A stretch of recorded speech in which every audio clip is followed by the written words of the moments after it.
Hello दोस्तों, welcome to my YouTube channel NR technical 777। आज আমি বনাম 12 ভোল্টৰ battery charger bike car battery charger. এটা ট্ৰান্সফৰ্মাৰ লৈ লওঁ আৰু ট্ৰান্সফৰ্মাৰটো আপোনাৰ 12 ভোল্টৰ 2 এম্পিয়াৰৰ। পিছে ডায়েট লৈ লওঁ, 4টা ডায়েট লাগিব।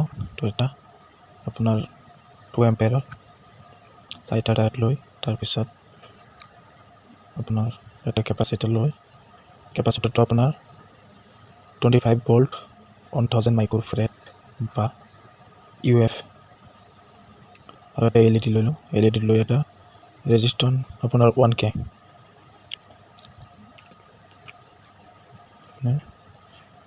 আৰু ট্ৰান্সফৰ্মাৰটো 4টা ৱায়াৰ আছে, 4টাৰ ভিতৰত আমি তিনিটা ৱায়াৰ কানেকশ্যনটো ৰাখিম আৰু এটা বাদ দিম।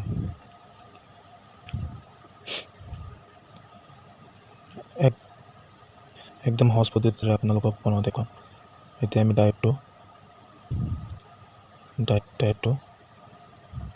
মাইনাছ চাইড, দুটা ডায়েট লৈ মাইনাছ চাইডটো পকাই দিম। ভালকৈ টাইটকৈ পকাব লাগিব, লুজ কানেকশ্যন নহয় যাতে। তো আপোনাৰ মাইনাছটো হৈ গ'ল। এতিয়া আমি প্লাছ পালে, বগা অংশটো হ'ল প্লাছ আৰু ক'লাটো হ'ল মাইনাছ। তো আমি ভালদৰে পকাই ল'ম।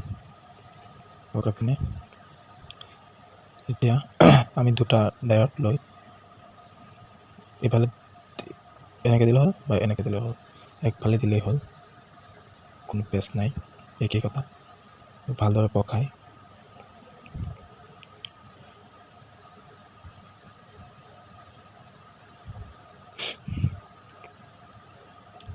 এতিয়া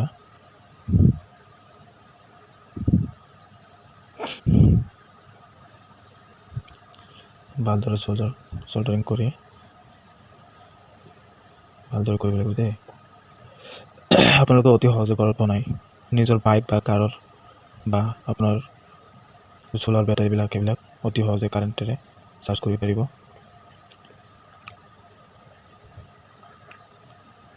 আপোনাৰ ট্ৰান্সফৰ্মাৰটো মোৰ হৈছে হোম থিয়েটাৰৰ পৰা লোৱা। তো হোম থিয়েটাৰ আছিলে বঙা, তাৰ পৰা লৈছোঁ মই।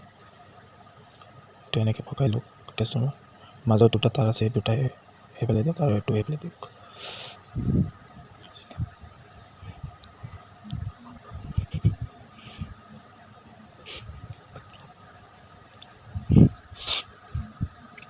ভালদৰে সোল্ডাৰিং কৰি লওক।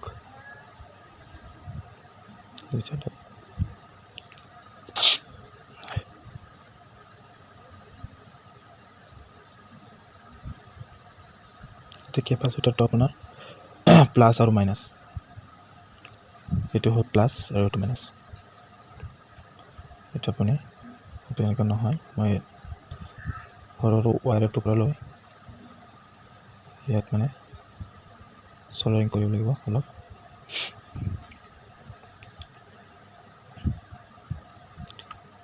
তো আপোনালোকে অলপ সাৱধানে কৰিব যাতে কোনো শ্বৰ্ট চাৰ্কিট নহয়। আৰু আপোনাৰ চপ্পল বা জোতা এইবিলাক পিন্ধি ল'ব। মাইনাছটো হ'ল নেগেটিভটো আপোনাৰ এইফালে লগাই দিয়ক, মাইনাছ থকা।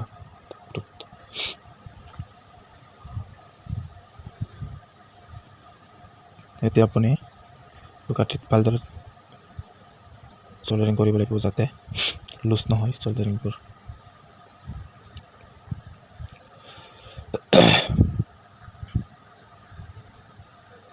তো প্লাছত লগাই দিয়ক ৰেড কালাৰটো পজিটিভত, আৰু বগাঙটো হ'ল পজিটিভ আৰু ক'লাটো নেগেটিভ। ক'লা ৱায়াৰটো নেগেটিভত লগাই দিয়ক। তো কানেকশ্যনটো হৈ গ'ল কেপাচিটাৰৰ।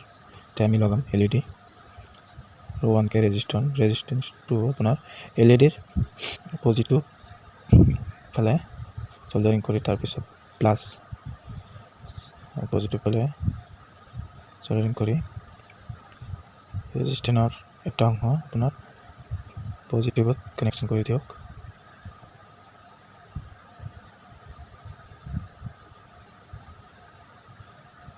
কানেকশ্যনটো কৰি ভালদৰে কৰিব যাতে নিচিঙে, লুজ নহয়।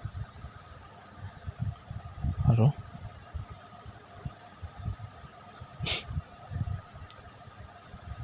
LED বাল্বটো আপোনাৰ আন এটা মাইনাছত লগাই দিয়ক কানেকশ্যন হৈ গ'ল LED কানেকশ্যন হৈ গ'ল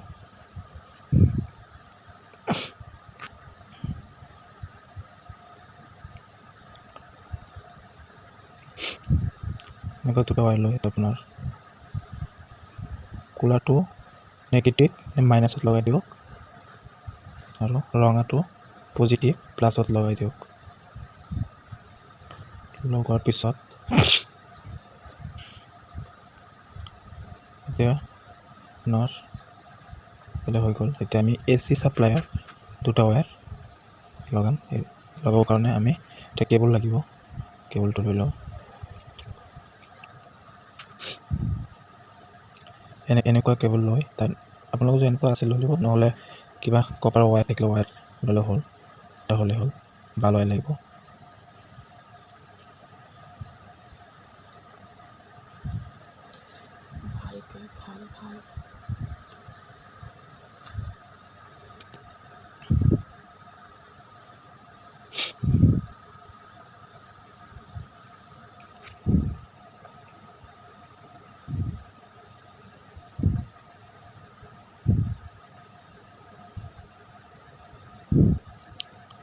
চল্ডাৰিংটো কৰি ভালকৈ কৰিলে চল্ডাৰিং কৰি লোৱা হ'ল এতিয়া আমি টেষ্ট কৰিম টো ৰানিঙত আছে না নাই হ'ল নে নাই চাওঁ অ'কে হৈ গ'ল এতিয়া আমি চেক কৰিম আমি 12 ভল্টৰ DC মটৰ যিটোৰ পাৱাৰ বহুত বেছি 775 DC মটৰ তো প্লাছটো ইয়াত লগাই দিয়ক আৰু মাইনাছটো ইয়াত লগাই দিয়ক বহুত ফুল পাৱাৰ ফুল তাৰ RPMটো আপোনাৰ বহুত 8000 RPMৰ মটৰ এইটো 12 ভল্টৰ মটৰ ফুল পিকআপত গৈ আছে হৈ গ'ল আমাৰ বেটাৰী চাৰ্জাৰ এতিয়া আমি এটা EPSৰ সৰু 12 ভল্টৰ বেটাৰী 7 এম্পিয়াৰৰ বেটাৰী এটা এইটো আমি চাৰ্জ কৰি চাম বহুত পুৰণা বেটাৰী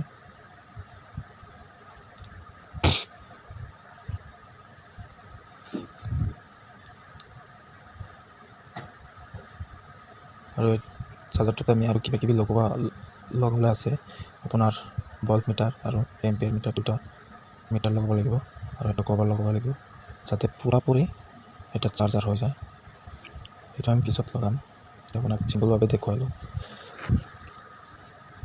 হেল্ল' গাইছ মোৰ জীৱনৰ প্ৰথম মোৰ বয়সত এটা ভিডিঅ' বনালোঁ যি ভাল লাগে লাইক কৰিব কমেণ্ট কৰিব আৰু ছাবস্ক্ৰাইবটো কৰি দিব যাতে আমি নতুন ভিডিঅ' আৰু বনাবলৈ সাহস পাওঁ